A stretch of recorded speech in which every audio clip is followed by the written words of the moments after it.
इसकी कहानी में एक मिलिट्री प्लेन क्रैश हो जाता है लंदन शहर के एक स्टोरेज फैसिलिटी पर। उसी प्लेन में एक खुफिया चीज को ले जाया जा रहा था। ये चीज दुनिया की तकदीर बदल सकती थी। तो देखते हैं कि क्या होता है।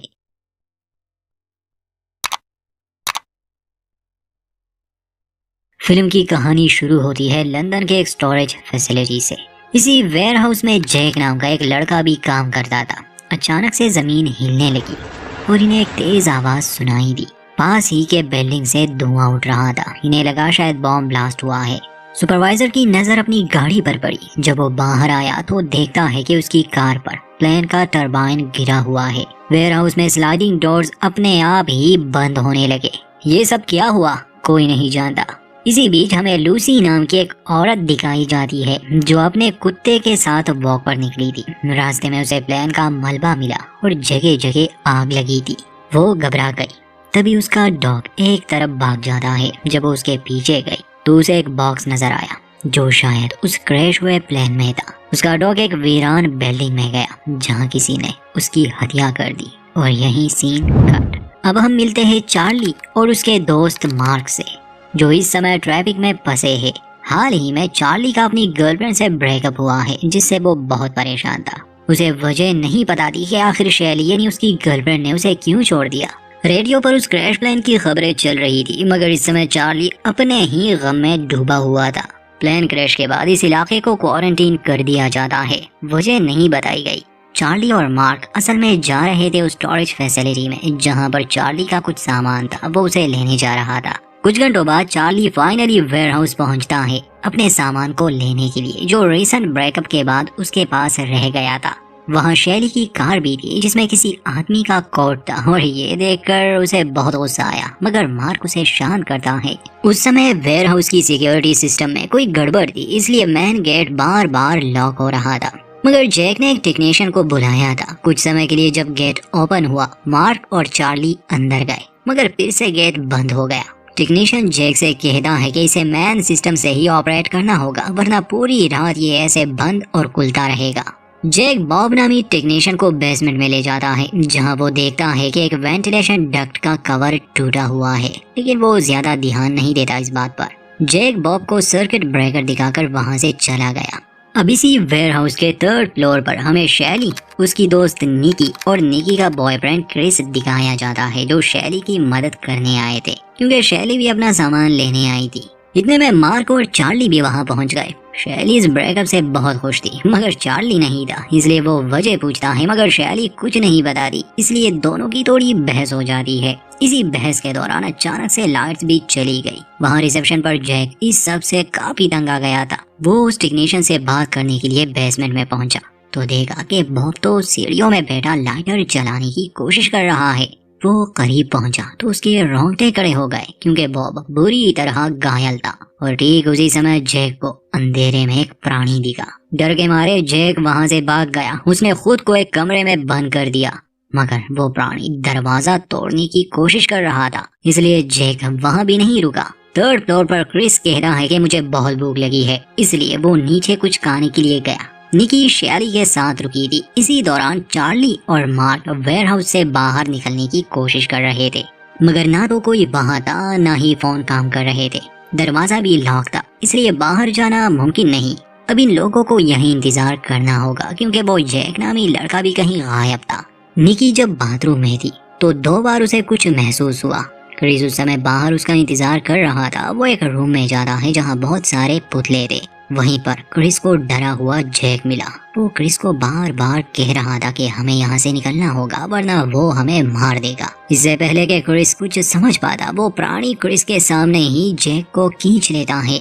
शैली अभी भी उसी यूनिट में थी। उसे ये देखकर हैरानी हुई कि मार्क और चार्ली अभी तक यहाँ से गए नहीं और वो इसलिए क्योंकि दरवाजे बंद हो चुके थे। फिर एक बार फिर से चार्ली और शैली के बीच बहस हो जाती है जिसमें शैली चार्ली से कहती है कि अब मुझे तुम में दिलचस्पी नहीं, मुझे अब तुमसे प्यार ही नहीं इसलिए मैंने तुम्हें छोड़ दिया। ये बात चार्ली को बहुत बुरी लगी। खैर उस समय मार्क शैली से बात करने गया और यहाँ हम जान पाते हैं कि असल में इन दोनों का अफेयर है और शैली ने मार्क के लिए ही चार्ली को छोड़ दिया यानी कि चार्ली को उसी के बेस्ट फ्रेंड ने धोखा दिया।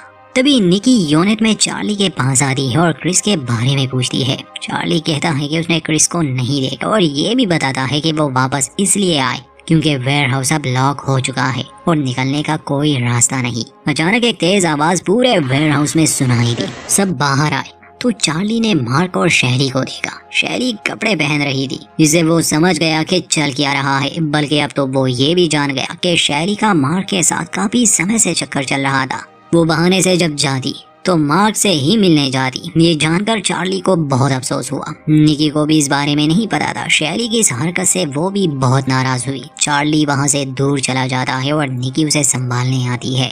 ठीक उसी समय इन्हें क्रिस भी दिखा जो उसी रूम में सहमा हुआ बैठा था। वो कोई जवाब नहीं दे रहा था। निकी उसके करीब गई तो उसके चेहरे पर खून था। जैसे ही वो उसका खून साफ करती है ऊपर से और खून गिरने लगा।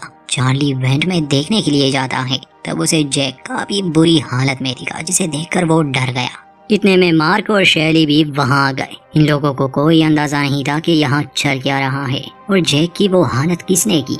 ये सभी वहीं पर मौजूद थे कि अचानक से वहाँ एक बड़े उम्र का शख्स आकर निकी को पकड़ लेता है। उसके हाथ में टूथब्रश था और वो कह रहा था कि मैं जानता हूँ तुम लोगों को किसने भेजा है, मगर तुम मेरा कुछ नहीं बिगाड़ सकते। शैली एक रॉड से उसे बेहोश कर दे रही है। सबको यही लग रहा था कि शायद ये कोई कातिल है, मगर उसके हाथ में तो बस टूथब्रश ही था। होश में आने पर ये लोग उससे पूछताछ करते हैं। ये आदमी जिसका नाम डेविड है, पता चलता है कि ये अपनी बीवी से छुपने के लिए काफी समय से यहाँ स्टोरेज में रह रहा है क्योंकि डिवोर्स के बाद वो इससे सारा सामान छीनने वाली थी। और इसने हमला इसलिए किया क्योंकि इसे यही लगा कि शायद इन लोगों को उसकी पत्नी ने भेजा है।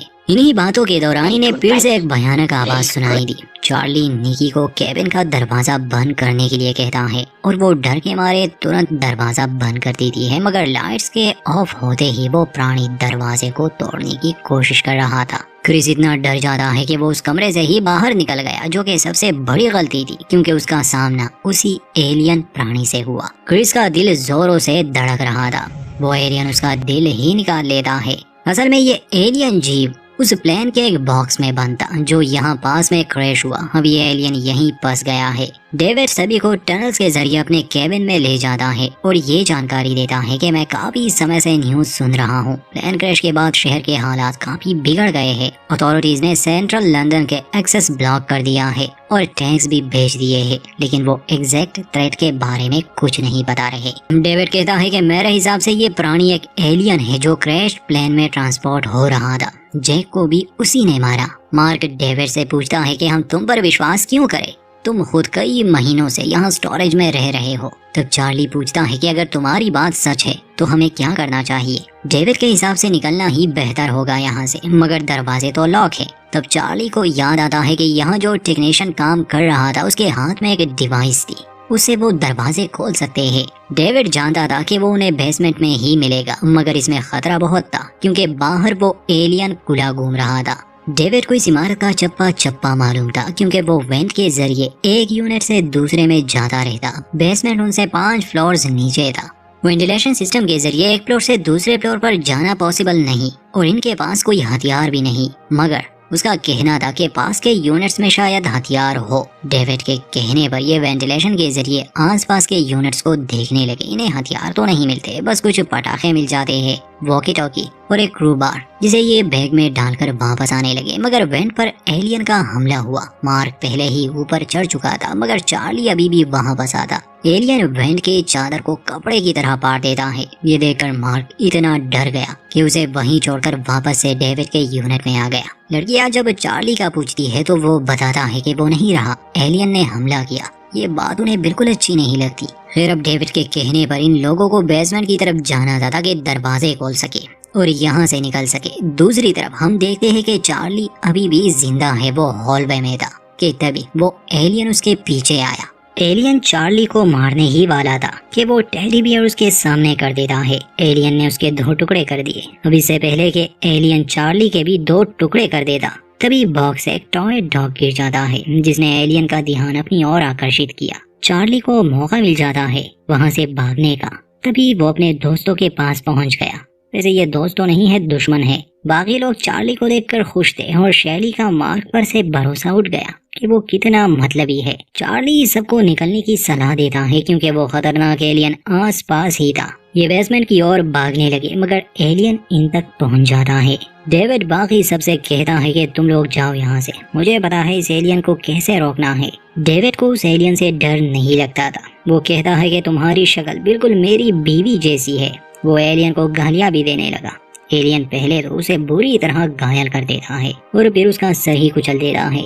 डेविड की इस बेवकूफी भरी चाल से बाकी सबको समय मिल गया। वो बेसमेंट में पहुंचे। चार्ली सबको अलग अलग कर देता है। बेसमेंट में बहुत अंधेरा था, इन्हें वो डिवाइस ढूंढनी थी। वो एलियन अंधेरे में छुपा इन्हें देख रहा था, शायद वो सही मौके के इंतजार में था। वहाँ पर उन्हें उस टेक्नीशियन का कटा शरीर भी दिख गया। आखिरकार चार्ली को वो डिवाइस मिल गई। ये तुरंत ही ग्राउंड फ्लोर पर लौट जाते हैं मगर मार्क इतना बुज़दिल था कि उसने अपने नई गर्लफ्रेंड शैली को भी अकेला छोड़ दिया। वो बाकी सबसे कहता है कि एलियन ने उसे मार दिया। चार्ली शैली को अकेले तो नहीं छोड़ने वाला था, इसलिए वो वापस जाने का फैसला करता है। इस बात पर मार्क के साथ उसका झगड़ा भी हो गया। मार्क उसे कुछ बुरा भला कहने लगा मगर चार्ली शांत ही रहता है। कहता है कि तुम हमेशा मुझ पर डिपेंड थे, ना तुम्हारा कोई दोस्त था ना कोई गर्लफ्रेंड, इसलिए तुमने मेरी गर्लफ्रेंड चुराई। तुम किसी काम के नहीं, एक बुज़दिल और खुदगर्ज इंसान हो। वहाँ शैली पर सच में उस एलियन ने हमला कर दिया था। शैली को गले से पकड़ा था। शायद उस समय वो उसे समझने की कोशिश कर रहा था मगर शैली के जेब में एक छुरी थी जिसे वो एलियन को घायल करके वहाँ से भाग जाती है। उसे चार्ली मिल गया। अब चार्ली के पास एक प्लान था। जो पटाखे उसे मिले थे वो उसे उस टॉय डॉग पर बांध देता है। इस बार जब एलियन उसे देखने के लिए रुका तो एक धमाका हुआ जिससे वहां आग लग गई। शायद वो एलियन भी उसमें जल गया। धुआं चढ़ने पर चार्ली शैली के पास जाता है और दोनों गले लगते हैं। फिर वो निकी के साथ नीचे की तरफ भागने लगे लेकिन तभी हमें पता चला कि वो प्राणी अब भी जिंदा है और काफी गुस्से में है। सिर्फ एक ही उम्मीद थी इनके पास कि वो डिवाइस से दरवाजा खोलकर किसी तरह इस जगह से निकल जाए, लेकिन वो रिसेप्शन तक भी नहीं पहुंच पाते क्योंकि मार्क ने दरवाजा क्रॉबार से ब्लॉक कर दिया था। उसने अपने ही दोस्तों को धोखा दिया। चार्ली, निकी और शैली उसे दरवाजा खोलने के लिए कह रहे थे। वो बहुत चिल्लाते हैं। मार्क दरवाजा नहीं खोल रहा था जिस पर चार्ली उसे तोड़कर अंदर आया। शैली मार्क को एक जोरदार मुक्का मारती है। चार्ली डिवाइस की मदद से दरवाजा खोलने में लगा था मगर तब तक वो एलियन वहां पहुंच गया। सबसे पहले तो वो मार्क को मार देता है, फिर वो चार्ली पर हमला करता है मगर उसके हाथ में क्रॉबार था और निकी भी उस एलियन से लड़ती है जिसे ये एलियन को मारने में सफल रहे। गेट खोलने के बाद जब ये लोग बाहर आए तो पता चला कि पृथ्वी पर एलियंस का हमला हो चुका है। मतलब हर जगह अब इंसान इन एलियन से लड़ेंगे और अपनी जान बचाएंगे। इसी के साथ दोस्तों द स्टोरेज 24 नामी इस फिल्म का अंत होता है। ये ज्यादा हाई बजट की फिल्म तो नहीं थी मगर कहानी ठीक ठाक थी। उम्मीद करते हैं हमारी वीडियो आपको पसंद आई होगी, तो लाइक करना ना भूले और चैनल को सब्सक्राइब जरूर कर दे अगर नहीं किया। मिलेंगे किसी और कहानी में।